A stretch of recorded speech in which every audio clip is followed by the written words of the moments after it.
নরসিংদী শহরের পাতিলবাড়ি রোডের বাসিন্দা চন্দ্রজিৎ সাহা। জন্মের ৬ মাস পর মা বাবা বুঝতে পারেন স্বাভাবিক শিশুদের মতো বৃদ্ধি হচ্ছে না তার। সেই থেকে চন্দ্রজিৎকে নিয়ে দেশ বিদেশের বিভিন্ন ডাক্তারের কাছে আসা যাওয়ার এক পর্যায়ে তাদের মনে দানা বাঁধতে থাকে ছেলেকে ডাক্তার বানানোর স্বপ্ন। ছোটবেলা থেকেই চন্দ্রজিতের লেখাপড়ার দিকে ছিল বেশ আগ্রহ। ২০২৩ সালে নরসিংদী সরকারি কলেজ থেকে চন্দ্রজিৎ জিপিএ ৫ পেয়ে উত্তীর্ণ হয়। ছোটবেলা থেকে যখন ৬ মাস বয়স ছিল তখনই বাবা আমাকে ডাক্তার এখানে নিয়ে যেত। তো আমরা অনেক অপেক্ষা করতে হতো। তখন আমি একটু বুঝে রই পরে বাবা বলল যে তুমিও তাদের মতো একদিন মানব সেবা করবে। তো এভাবেই ডাক্তারি প্রফেশনের প্রতি আমার একটা ভালোবাসা তৈরি হলো। তো আমি তখন থেকেই স্বপ্ন দেখতাম যে বড় হয়ে ডাক্তার হব। তো সেই লক্ষ্যে এগিয়ে গিয়েছি। সবচেয়ে বেশি কৃতজ্ঞ অবশ্যই বাবা মার প্রতি। সৃষ্টিকর্তার পরে বাবা মা আমাকে অনেক সাহায্য করেছে, যার জন্য আমি এই জায়গায় আসতে পেরেছি।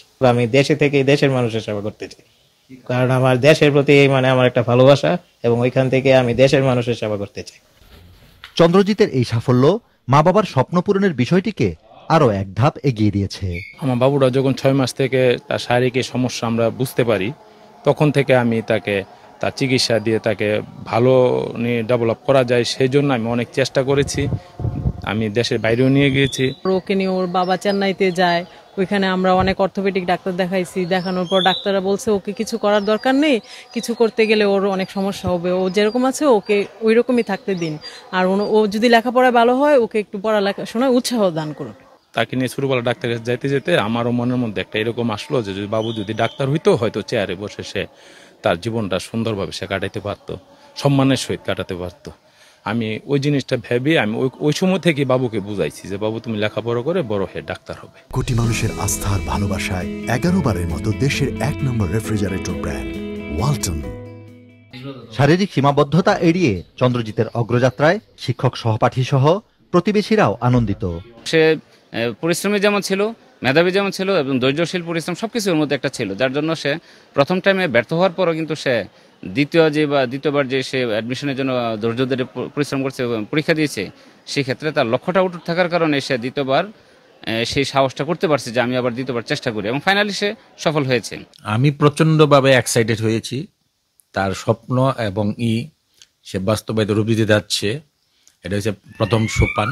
তারপর ডাক্তার হয়ে বেরোবে, তারপরে তার উদ্দেশ্য অনুযায়ী জনগণের সেবা করবে। এর জন্য আমি অনেক উৎসাহিত। আমিও চাই যেন ভাইয়ের মতো একজন ডাক্তার হতে পারি, আমি আমার ভাইয়ের পাশে থাকতে পারি, আমরা দুইজনে মিলে সমাজের সেবা করব।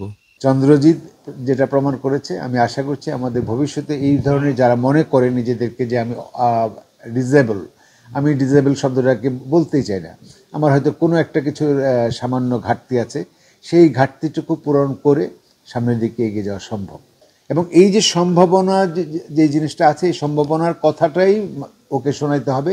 ওর সব ধরনের যারা স্টেক হোল্ডার আছে, এমনকি শিক্ষক যারা আছে, বন্ধুবান্ধব যারা আছে, প্রতিবেশী যারা আছে, সবাইকে বুঝাইতে হবে যে চন্দ্রজিতের পক্ষে সম্ভব। এবং এরকম শুধু চন্দ্রজিৎ না, আমাদের এরকম অনেকে আছে যাদের এই সামান্য শারীরিক প্রতিবন্ধকতার জন্যে মানুষের কটাক্ষ করার কারণে তারা ঝরে যায়। এই সমাজটাকে যদি বদলাইতে হয়, দেশটাকে যদি বদলাইতে হয়, তাইলে বিশেষ করে শিক্ষা প্রতিষ্ঠানের যারা আমরা শিক্ষক আছি, আমাদের যারা শিক্ষা প্রতিষ্ঠান, তাদের যারা সহপাঠী থাকবে, তাদেরকে আগে আসতে হবে, তাইলেই সম্ভব।